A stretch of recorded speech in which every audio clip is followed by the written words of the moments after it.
Hello everyone, आप सभी का स्वागत है। बच्चों, आज हम क्लास 10th सोशल साइंस के सैम्पल क्वेश्चन पेपर को यहाँ पर देखने वाले हैं फॉर हाफ ईयरली एग्जामिनेशंस। जैसे आपको पता होना चाहिए कि सीबीएसई ने बोर्ड एग्जामिनेशंस के लिए सैम्पल क्वेश्चन पेपर रिलीज़ करा है। पूरा पेपर का जो पैटर्न है वो बदल दिया है। सेम इसी प्रकार से यहाँ पर आप देख रहे हो कि आप सीबीएसई के किसी भी स्कूल में पढ़ते हो, किसी भी स्कूल में, तो आप इस सैम्पल क्वेश्चन पेपर से तैयारी करना बिल्कुल भी मत भूलना। इस सैम्पल क्वेश्चन पेपर के एक एक क्वेश्चंस की अच्छे से तैयारी करके जाना। तुम्हारे एग्जामिनेशन में क्वेश्चन यहाँ से 100% मैं गारंटी के साथ कह रहा हूँ, क्वेश्चन आपका यहाँ से ज़रूर मिल जाएगा।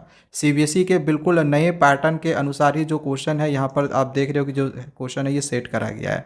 ठीक है, तो इन क्वेश्चंस की तैयारी जरूर कर लेना। मैं अभी आपको इसका पूरा क्वेश्चन और आंसर्स अच्छे से समझा दे रहा हूँ। हाँ, अगर आपको इसका पीडीएफ देखना होगा या फिर पीडीएफ से अगर आपको अलग से तैयारी करनी होगी तो मैं कोशिश करूँगा कि ये मैं अपने टेलीग्राम चैनल पर दे दूँ। मेरे टेलीग्राम चैनल का लिंक डिस्क्रिप्शन पे दिया हुआ होगा, उसको ज्वाइन जरूर कर लेना, वरना हो सकता है आपको पीडीएफ ना मिले। ठीक है, आगे जल्दी मैं आपको इसका पीडीएफ दे दूंगा। और हाँ, मैथमेटिक्स और साइंस का भी सैम्पल क्वेश्चन पेपर की वीडियो बना दी है, उसका लिंक मैं डिस्क्रिप्शन पे दे रहा हूँ। नहीं देखा हुआ होगा तो एक बार ज़रूर देख लेना। क्वेश्चन तुम्हारे एग्जामिनेशंस में 100% वहाँ से भी पूछा जाएगा। ठीक है, क्योंकि ये सीबीएसई के बिल्कुल नए पैटर्न के अनुसार है, तो आप किसी भी सीबीएसई के स्कूल में पढ़ते हो ना, ये सैम्पल क्वेश्चन पेपर वहाँ पर ये फॉलो जरूर करेगा। चलो, अब आप यहाँ पे सबसे पहले जो जनरल इंस्ट्रक्शन है, चाहो तो आप इसको पढ़ लो, बट मैं इसको थोड़ा सा यहाँ पर स्किप करूँगा क्योंकि समय को भी देखना है। मैं नहीं चाहता कि यहाँ पर आपका जो समय है वो वेस्ट हो। मैं डायरेक्टली यहाँ पर आपको क्वेश्चन दिखाता हूँ। बिल्कुल ये सीबीएसई का जो नया क्वेश्चन पेपर का पैटर्न है ना, उसी पैटर्न पे जो यहाँ पर देख रहे हो जो इंस्ट्रक्शन है वो यहाँ पर दिया गया है। चलो, यहाँ पर सेक्शन ए, पहला जो आपका सेक्शन रहेगा वो रहेगा हिस्ट्री का। अब हिस्ट्री से 20 मार्क्स के क्वेश्चन पूछे जाएंगे।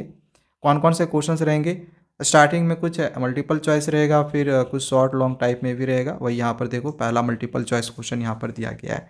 क्वेश्चन में दिया गया है, in the 1790s French armies carried the idea of nationalism to.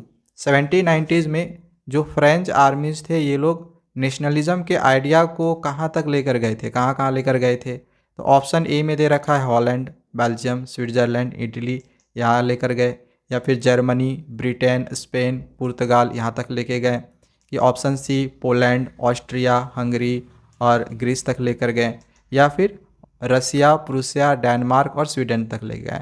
तो अगर आपने rise of nationalism in Europe पढ़ा होगा तो आपको ये पता होगा, इसका जो सही आंसर है ऑप्शन नंबर ए होगा, हॉलैंड, बेल्जियम, स्विट्जरलैंड और इटली तक। ठीक है, चलो आगे बढ़ते हैं, सेकेंड क्वेश्चन को समझते हैं। सेकेंड में दिया गया है कि under the Poona pact Dalits got.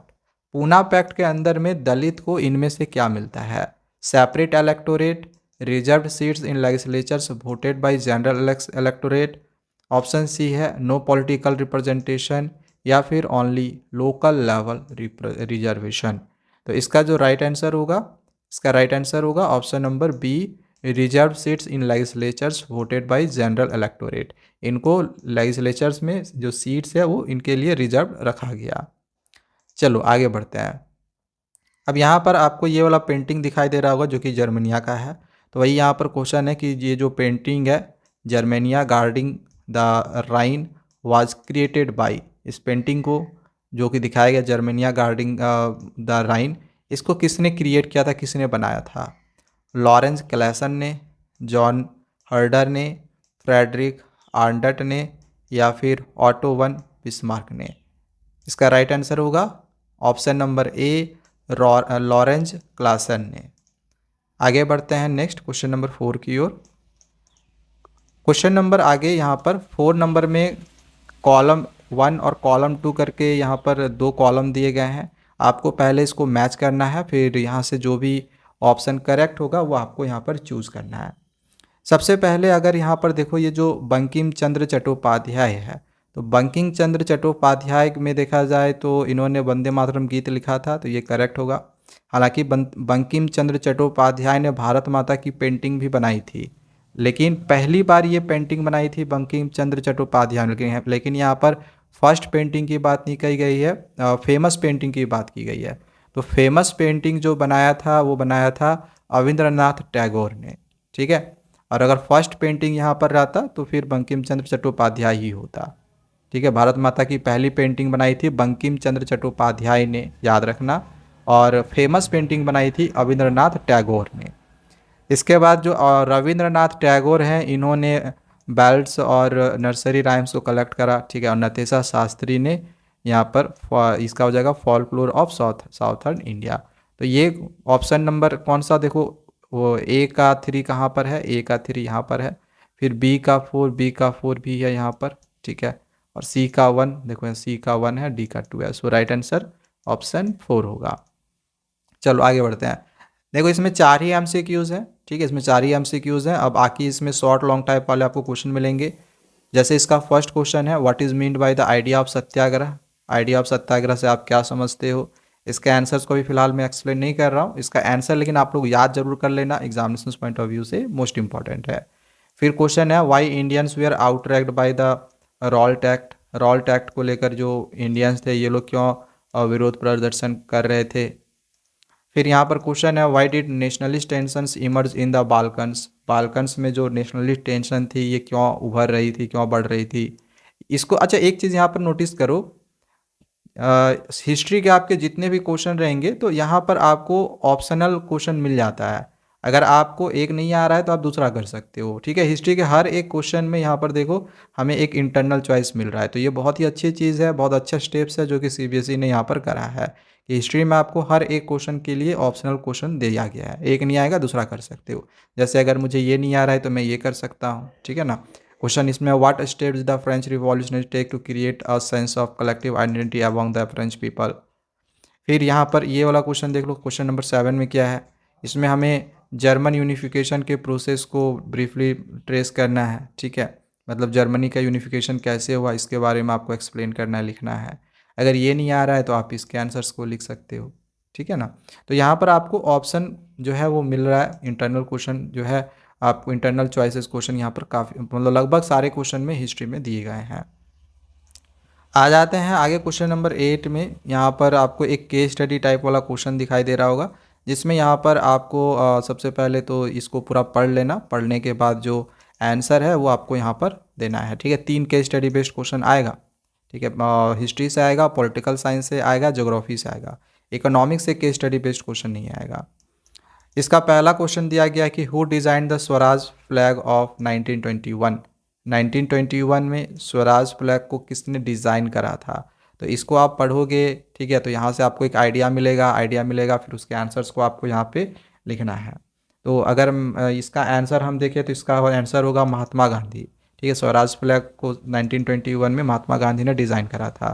फिर इसमें क्वेश्चन है, what did the 8 lotus on the स्वदेशी फ्लैग रिप्रेजेंट। तो ये जो स्वदेशी फ्लैग है इसमें जो 8 लोटस है वो किस चीज़ को रिप्रेजेंट करता है। तो वो किस चीज़ को रिप्रेजेंट करता है, वो ब्रिटिश इंडिया के प्रोविंसेस को वो रिप्रेजेंट करता है, ठीक है, ब्रिटिश इंडिया के प्रोविंसेस को, ओके। फिर explain the significance of a spinning wheel in the Swaraj flag. अब स्वराज फ्लैग में ये जो स्पिनिंग व्हील है इसका क्या सिग्निफिकेंस है उसको एक्सप्लेन कर लेना है। तो ये सारे क्वेश्चन आपको हिस्ट्री से दिए गए हैं, और कुछ मैप बेस्ड क्वेश्चन 2 मार्क्स का आपका आएगा, ठीक है। मैप बेस्ड क्वेश्चन तुम्हारी हिस्ट्री से 2 मार्क्स में आएंगे, जिसमें यहाँ पर फर्स्ट क्वेश्चन है कि the place where the civil disobedience movement was launched. जो वो जगह जहाँ पे सिविल डिसऑबिडियंट मूवमेंट जो है लॉन्च हुआ था, कहाँ पर हुआ था, दांडी में। दांडी कहाँ है, गुजरात में। तो ये आपको मैप में दांडी गुजरात जहाँ पर है वहाँ पर आपको लोकेट करना है। या फिर सेकेंड क्वेश्चन है कि the city where Indian National Congress session was held in September 1920। सितंबर 1920 में इंडियन नेशनल कांग्रेस सेशन कहाँ पर हुआ था, ये नागपुर में हुआ था। तो आपको इसका आंसर यहाँ पर नागपुर लिख देना है, ठीक है, और मैप में शो करना है। चलिए अब आगे बढ़ते हैं और सेक्शन बी के यहाँ पर क्वेश्चन आंसर्स को समझते हैं, जो कि आपका यहाँ पर ज्योग्राफी से दिया गया है। इसमें से भी 20 मार्क्स का क्वेश्चन पूछा जाएगा। यहाँ पर क्वेश्चन नंबर 10 है, what is essential for resource development to contribute to overall development. तो ऑप्शन दे रखा है, the availability of resource alone is enough, the presence of foreign invaders and their governance, technological development and institutional changes, या फिर option D, only human resources can contribute to development. तो इसका right answer क्या होगा। Question समझ में, question क्या था, क्वेश्चन ये है कि रिसोर्स डेवलपमेंट के लिए रिसोर्सेज डेवलपमेंट के लिए जो वो कंट्रीब्यूट करते हो ओवरऑल डेवलपमेंट में, ये ज़रूरी क्यों होता है। तो क्यों ज़रूरी होता है, तो ऑप्शन से इसका करेक्ट होगा कि टेक्नोलॉजिकल डेवलपमेंट और इंस्टीट्यूशनल चेंजेस के लिए, ठीक है। चलिए आगे बढ़ते हैं, क्वेश्चन नंबर 11 को समझते हैं। दिया गया है which of the following forests are found in Sundarbans. अब बताना है इसमें से आपको कि इसमें से कौन सा ऐसा फॉरेस्ट है जो कि सुंदरवंस में पाया जाता है। तो ऑप्शन दे रखा है ट्रॉपिकल एवरग्रीन, ऑप्शन बी है ट्रॉपिकल थॉर्न, ऑप्शन सी है मैंग्रोव, या फिर ऑप्शन डी होगा माउंटेन। तो इसका जो राइट आंसर होगा वो होगा ऑप्शन नंबर सी, मैंग्रोव। चलो आगे बढ़ते हैं और क्वेश्चन नंबर यहाँ पर आगे हम 12 को समझते हैं। 12 नंबर में दिया हुआ है कि based on the classification of forest, forest के क्लासिफिकेशन के बेसिस पर बताना है which of the following statements would most likely apply to places like Jammu and Kashmir, Andhra Pradesh and Kerala. तो फॉरेस्ट के क्लासिफिकेशन के बेसिस पे आपको बताना है कि इन स्टेटमेंट्स में से कौन सा ऐसा स्टेटमेंट है जो कि इन सभी मतलब इन सभी जो जगह है इन सभी जगह पे वो बेस्ड होगा, ठीक है, अप्लाई होगा, इन सभी जगहों पे अप्लाई होगा। तो ऑप्शन ए दे रखा है कि they rely on unclassed forest and local community management for forest conservation, तो ये नहीं होगा। ऑप्शन बी है कि this places have a significant portion of forest managed as reserved और प्रोटेक्टेड फॉरेस्ट फॉर कंजर्वेशन, तो बिल्कुल यही ऑप्शन नंबर बी आपका करेक्ट आंसर होगा, ठीक है। चलो आगे बढ़ते हैं। आगे क्वेश्चन नंबर 13 है conservation of forest and wild life is essential mainly because. Conservation of forest, forest का कंजर्वेशन या फिर वाइल्ड लाइफ जो है ज़रूरी है मेनली, क्यों क्यों ज़रूरी है? बिकॉज ऑप्शन ए है it increases industrial growth, option B है it preserve ecological diversity and life support systems, option C है it's provides employment in cities, या फिर option D it reduces popular growth. तो इसका राइट आंसर क्या होगा? Right answer होगा इसका option number B, because it preserves ecological diversity, ये हमारी इकोलॉजिकल डाइवर्सिटी को बचाता है, प्रिजर्व करके रखता है और लाइफ सिस्टम को भी ये सपोर्ट करता है। आगे देखते हैं क्वेश्चन नंबर 14 को, जो कि है the main objective of the जल जीवन मिशन। जल जीवन मिशन का जो मेन ऑब्जेक्टिव है वो इनमें से क्या है? ऑप्शन ए है provide electricity to every rural households, option B है supply portable piped water to every rural households, option C है promote industries in urban areas, या फिर option D stop dam construction in India. तो इसका right answer क्या होगा? Right answer होगा option number B, Jal Jeevan mission का जो मेन ऑब्जेक्टिव है वो है पोर्टेबल पाइप्ड वाटर जो है वो सप्लाई करना सभी रूरल हाउस होल्ड्स के लिए, ठीक है। क्वेश्चन नंबर 15 है in which one of the following states is terrace cultivation practised. अब बताना इसमें से किस स्टेट्स में टेरेस कल्टीवेशन होता है? पंजाब में होता है, उत्तर प्रदेश के प्लेन्स में होता है, हरियाणा में होता है, या फिर उत्तराखंड में होता है। तो इसका राइट आंसर होगा ऑप्शन नंबर डी, उत्तराखंड। चलो आगे बढ़ते हैं। आगे हम नेक्स्ट क्वेश्चन नंबर 16 को समझते हैं। जितने एमसीक्यूज़ हैं ये तुम्हारे ज्योग्राफी से वो यहाँ पर ख़त्म हो चुके हैं। अब यहाँ पर कुछ क्वेश्चन होगा लॉन्ग शॉर्ट, शॉर्ट में लॉन्ग में, इसको देख लेते हैं। क्वेश्चन है what steps can be taken to control soil erosion in the hilly areas. Hilly areas में सॉइल इरोजन को कंट्रोल करने के लिए क्या स्टेप्स हम ले सकते हैं, वही आपको यहाँ पर लिखना है। क्वेश्चन नंबर 17 है explain land use pattern in India. India में जो लैंड यूज़ पैटर्न है इसको एक्सप्लेन करना है। एंड फिर ये भी बताना है कि why has the land under forest not increased much since 1960 to 61। और इसी में एक और करके भी क्वेश्चन है कि how have technical and economic development led to more consumption of resource. तो आपके पास यहाँ पर दो ऑप्शन है कि आप इस क्वेश्चन को या फिर इस क्वेश्चन को, दोनों में से कोई सा भी एक क्वेश्चन बना सकते हो। चलो यहाँ पर ये शॉर्ट टाइप के क्वेश्चन थे, एक यहाँ पर केस स्टडी बेस्ड भी क्वेश्चन जो है वो दिया गया है। सबसे पहले तो आप इस टेक्स्ट को पूरा पढ़ लेना, ठीक है। यहाँ पर आप इसको देख लो, स्क्रीनशॉट कर लो, इसको पूरा पढ़ लेना, ठीक है। और भी है, थोड़ा लंबा यहाँ पर है ये। एंड देन आपको यहाँ पर कुछ क्वेश्चन दिए गए हैं, इसके आंसर करने हैं। जैसे why do you think is global waste expected to increase by 2050, ठीक है, 2050। तो इसका आंसर जो है जब आप इसको पढ़ोगे तो आपको जो है आइडिया लग जाएगा कि इसका आंसर क्या होगा, ठीक है ना। इसी प्रकार से यहाँ पर और दो क्वेश्चन होंगे, इसको भी कर लेना। इसके बाद ज्योग्राफी में आपका मैप बेस्ड क्वेश्चन भी पूछा जाएगा 3 मार्क्स का। अब ये जो मैप बेस्ड क्वेश्चन है यहाँ पर वाटर रिसोर्सेज चैप्टर से आपका आ रहा है, तो ये क्वेश्चन कर लेना, जैसे तेहरी डैम कहाँ पर है, मैप में लोकेट करने के लिए सीख लेना। तुंगभद्रा डैम कहाँ पर है, हीराकुंड डैम कहाँ पर है, और राणा प्रताप सागर डैम कहाँ पर है। तो ठीक है, इन डैम्स को लेकर अपने जो भी मैप है वहाँ पर ज़रूर उसको प्लॉट करके सीख लेना। अब आगे सेक्शन सी के यहाँ पर जो क्वेश्चंस हैं, यानी कि जो पॉलिटिकल साइंस के क्वेश्चन है, इसमें से भी 20 मार्क्स के रहेंगे। इसको यहाँ पर देखते हैं। क्वेश्चन नंबर 20 है, which of the following statements are true with respect to the ethnic composition of Belgium. Belgium के इथनिक कंपोजिशन के रिस्पेक्ट में कौन सा स्टेटमेंट इसमें से करेक्ट है वो आपको बताना है। अब जैसे यहाँ पर फर्स्ट वाला स्टेटमेंट यहाँ पर दिया गया है कि 59% of the total population of Belgium lives in the Wallonia region and speaks French. आपको बताना है कि ये जो स्टेटमेंट है ये करेक्ट है कि नहीं है। तो नहीं, ये जो स्टेटमेंट है ये करेक्ट नहीं है। इसके बाद सेकेंड स्टेटमेंट है 40% live in the Flemish region and speak Dutch. तो ये भी स्टेटमेंट गलत है। फिर आगे थर्ड ऑप्शन है 1% ऑफ बेल्जियंस स्पीक जर्मन। तो ये बिल्कुल करेक्ट है, यानी ये ऑप्शन मेरा सही है। ठीक है, ध्यान रखना, ये ऑप्शन मेरा करेक्ट है। इसके बाद फोर्थ है in the capital city Brussels 80% people speak French. बिल्कुल सही है कि ब्रसल्स में 80% जो लोग थे वो फ्रेंच बोला करते थे और 20% जो थे वो डच बोलते थे। तो यहाँ पर ऑप्शन 3 और मतलब स्टेटमेंट 3 और 4 सही है। तो यहाँ पर देख लो, ऑप्शन में देखो 3 और 4 कहाँ है, ऑप्शन नंबर बी में है। तो ये मेरा राइट आंसर होगा। नेक्स्ट आगे देखते हैं क्वेश्चन नंबर 21 को, जो कि दिया गया है विच one of the following subjects is included in the union list. अब बताना है कि यहाँ पर ये जो 4 लिस्ट दिए गए हैं इनमें से कौन सा ऐसा सब्जेक्ट्स है जो कि यूनियन लिस्ट में शामिल है, पुलिस, एग्रीकल्चर, डिफेंस या फिर ट्रेड। तो इसका राइट आंसर होगा ऑप्शन नंबर सी, डिफेंस। ठीक है, डिफेंस जो है वो यूनियन लिस्ट का सब्जेक्ट है। आगे अब यहाँ पर क्वेश्चन नंबर 22 दिया गया है, which of the following is not a form of power sharing in modern democracies. Modern democracies में आपको बताना है कि इसमें से कौन सा पावर शेयरिंग का फॉर्म नहीं है। जो पावर शेयरिंग का फॉर्म नहीं है वो आपको यहाँ पर इन ऑप्शंस में से चुनना है।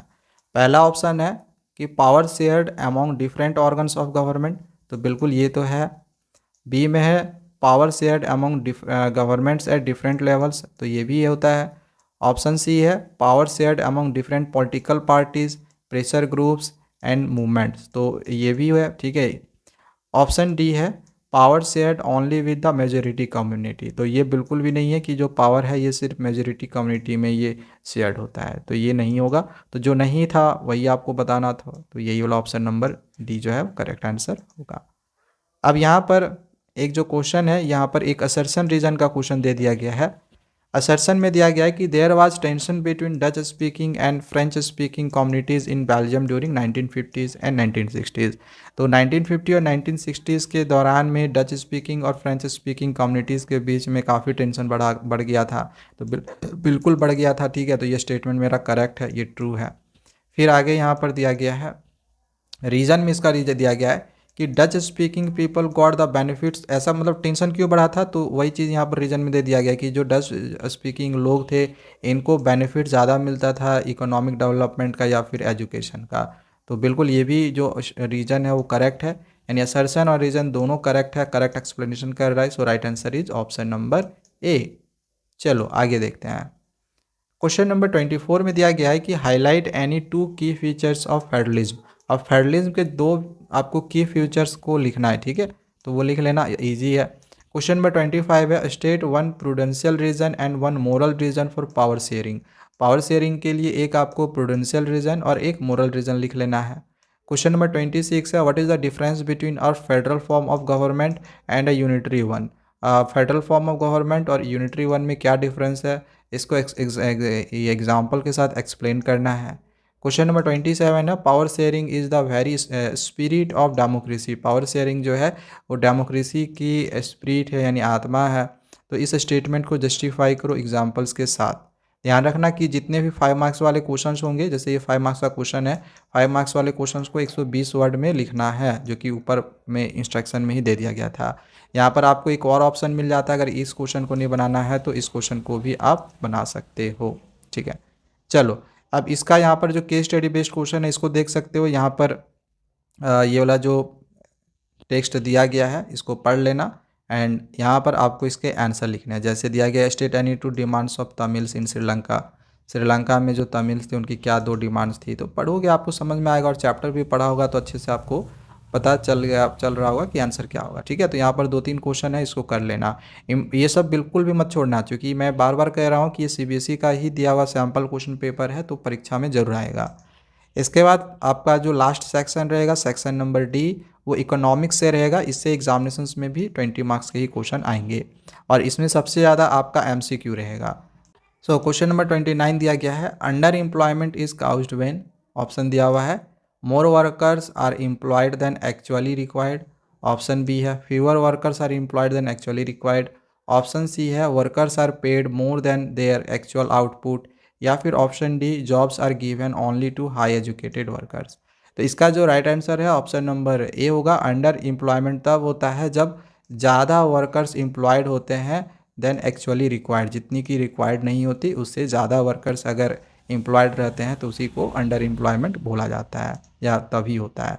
क्वेश्चन नंबर 30 है, which of the following is a limitation of per capita income as a measure of development. अब इसमें से पर कैपिटा इनकम की क्या लिमिटेशन है एज मेजर ऑफ डेवलपमेंट, तो आपको यहाँ से चूज़ करना है।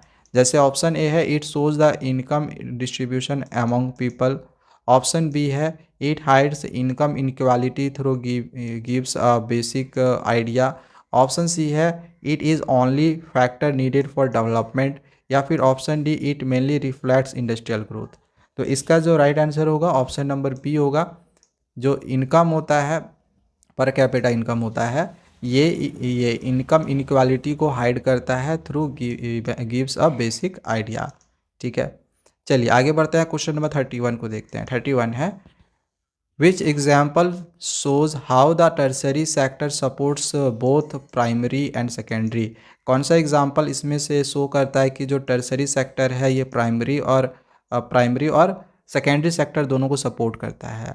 तो ऑप्शन है farmer sell vegetables directly. Option B है factory make shoes uses transport and retail. Option C है bakery delivers bread to shops. या फिर option D furniture made without transport और रिटेल। तो इसका राइट आंसर होगा option number B, factory makes shoes use a transport and retail. आगे question number 32 है, choose the correct answer. अब इसमें से जो भी करेक्ट आंसर है वो आपको चूज करना है। दिया गया है कि under employment occurs when people. अब अंडर एम्प्लॉयमेंट तब होता है जब लोग, अब देखो इसी टाइप का एक क्वेश्चन ऊपर में और दिया गया था अंडर एम्प्लॉयमेंट से ही रिलेटेड। तो ऑप्शन है do not want to work. Option B है are working in a lazy manner. Option C are working less than what they are capable of doing. या फिर option D are not paid for their work. तो इसका जो right answer होगा option number C होगा कि are working less than what they are capable of doing. मतलब जितनी की ज़रूरत नहीं होगी उससे ज़्यादा जो काम करते हैं। ठीक है, अब आगे क्वेश्चन नंबर 33 है, the sectors are classified into public and private sector on the basis of. Option है एम्प्लॉयमेंट कंडीशंस। ऑप्शन बी है nature of economic activity. Option C है ऑनरशिप ऑफ इंटरप्राइजेज। या फिर ऑप्शन डी होगा number of workers employed. तो इसका right answer होगा option number C, ownership of enterprises. यहाँ पर क्वेश्चन दिया गया था कि जो सेक्टर्स है वो क्लासीफाई करा गया है पब्लिक और प्राइवेट सेक्टर में, किसके बेसिस पर, तो ऑनरशिप ऑफ इंटरप्राइजेस के बेसिस पर। अब यहाँ पर जो ये क्वेश्चन नंबर जो 34 है इसको फिर से आपको मैचिंग कर लेना है, फिर इसमें से जो भी करेक्ट ऑप्शन होगा ये यहाँ पर आपको चूज़ करना है। ठीक है, सबसे पहले यहाँ पर दिया गया है इंक्रीज्ड फॉरेन इन्वेस्टमेंट। तो इंक्रीज्ड फॉरेन इन्वेस्टमेंट का इसमें से कौन सा ऑप्शन जो है आपको करेक्ट लग रहा है, इसका कौन सा होगा, तो ये आपका 1 वाला हो जाएगा कि expansion of global markets and access to technology. ठीक है, इसके बाद है कल्चरल एक्सचेंज एंड अवेयरनेस। तो इसका कौन सा होगा, इसका 3rd वाला होगा, ये वाला spread of cultural practices ideas and values across borders. इसके बाद है टेक्नोलॉजिकल एक्सचेंज एंड अवेयरनेस। अब इसमें कौन सा ऑप्शन सही होगा, तो इसका ये 2nd वाला हो जाएगा कि loss of traditional jobs due to automation and cheaper labour elsewhere. And 4th है ग्रोथ ऑफ मल्टीनेशनल कॉरपोरेशंस। तो इसमें कौन सा ऑप्शन बच गया, ऑप्शन नंबर 4 बच गया। तो अब यहाँ पर ऑप्शन देख लो कौन सा दिया गया है, 1 का 1 कहाँ पर है, 1 का 1 कहीं नहीं है, सिर्फ ऑप्शन नंबर डी में ही हमें दिखाई दे रहा होगा। तो ऑब्वियस सी बात है यही आंसर होगा, और कहीं 1 का 1 तो है नहीं। तब आगे हमें देखने की भी ज़रूरत नहीं है। ऑप्शन नंबर डी आपका यहाँ पे करेक्ट आंसर होगा। ठीक है, चलो आगे बढ़ते हैं। आगे क्वेश्चन नंबर 35 में दिया गया है। यहाँ पर जितने भी मल्टीपल चॉइस क्वेश्चन थे वो खत्म हो चुके हैं। यहाँ पर 3 मार्क्स का क्वेश्चन है। Examine why per capita income alone is not a sufficient indicator of development and suggest to alternative indicators use to measure overall development. फिर क्वेश्चन 36 है। Employment generation is the organised sector is essential for reducing under employment and insuring economic growth. तो इस statement को भी आपको क्या करना है, इसको भी एग्जामाइन करना है। ठीक है, क्वेश्चन नंबर 37 है। Highlight any 3 ways in which credit helps in the development of a country.